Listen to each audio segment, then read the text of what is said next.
सांसद ढुल्लू महतो लोकसभा में शपथ ग्रहण कर गुरुवार को राजधानी एक्सप्रेस से धनबाद लौटे। धनबाद स्टेशन पर भाजपाइयों और समर्थकों ने भव्य स्वागत किया। बाघमारा लौटने पर उनके घर पर जनसैलाब उमड़ पड़ा। घर वालों और समर्थकों में हर्ष है। राम मंदिर में पूजा अर्चना की गई।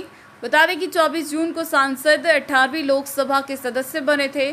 सांसद ढुल्लू महतो ने 24 जून को शपथ ग्रहण किया और 18वीं लोकसभा के सदस्य बने। शपथ ग्रहण करने के दौरान धनबाद लोकसभा के सांसद ने कहा कि ढुल्लू महतो जो लोकसभा का सदस्य निर्वाचित हुआ हूँ, ईश्वर की शपथ लेता हूँ कि मैं विधि द्वारा स्थापित भारत के संविधान के प्रति सच्ची श्रद्धा रखूंगा।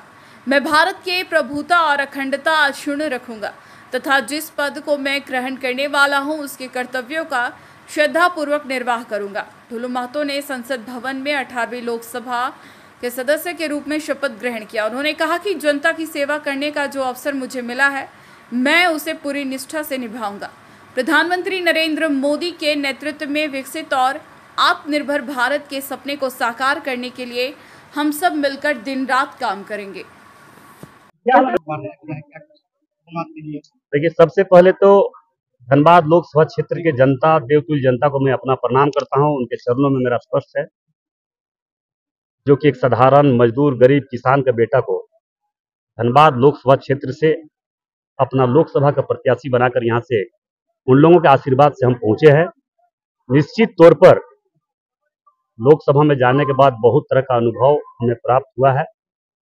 इस प्राप्त के दौरान जो धनबाद में बहुत लंबे समय से इस क्षेत्र में समस्या पड़ा हुआ है और बहुत लोगों के द्वारा एक आशा भरे निगाहों से अपना आशीर्वाद देकर हमें धनबाद लोकसभा क्षेत्र का एक जनप्रतिनिधि के रूप में, लोकसभा सदस्य के रूप में भेजा गया है।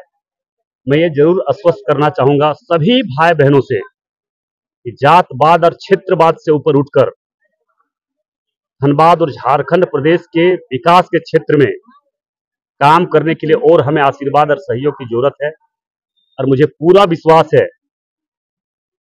कि झारखंड प्रदेश में आज अगर किसी भी प्रकार का अगर कमी है, अगर नहीं हो पाया है, तो सिर्फ और सिर्फ गलत मानसिकता के चलते, संघर्ष नहीं करने का क्षमता रहने के कारण। और आज आप देख रहे हैं कि जात पात के नाम पर राजनीति बहुत ज्यादा उछलता जा रहा है।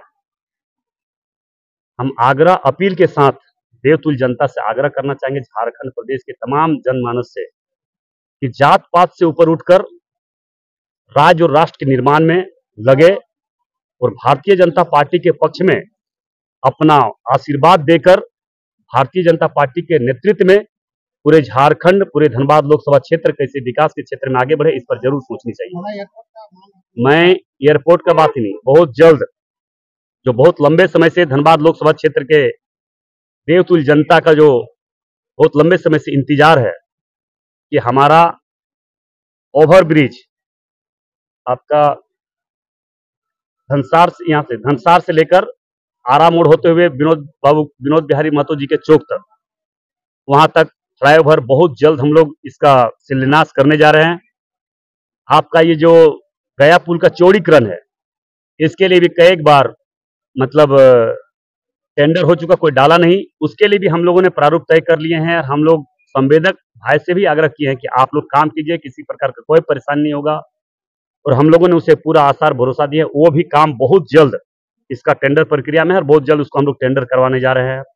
दूसरी बात है, एयरपोर्ट के लेकर हम अपने उड्डयन मंत्री से मुलाकात की। उन्होंने आश्वासन दिया कि राज्य सरकार अगर जमीन देती है तो हर हाल में एयरपोर्ट यहाँ पे बनेंगे और बोकारो में भी जो अधूरा पड़ा हुआ उसको भी हम लोग पूरा करने का काम करेंगे। झारखंड का क्या कहेंगे, अभी जो सत्ता पलटा है? देखिए, हेमंत सोरेन आ गए। हेमंत सोरेन जी परिवार छोड़ के ऊपर उठ ही नहीं सकता, आगे बढ़ ही नहीं सकता है। एक सीधा साधा आदिवासी मुख्यमंत्री है, तो इस तरह से हिंदू के प्रति कांग्रेसियों का मानसिकता है, ये आप समझ सकते हैं, सोच सकते हैं। क्योंकि वो जानता है कि हम हिंदू है ही नहीं, वो तो हिंदू है ही नहीं, वो फिरोज गांधी के वंशज से आए हुए हैं।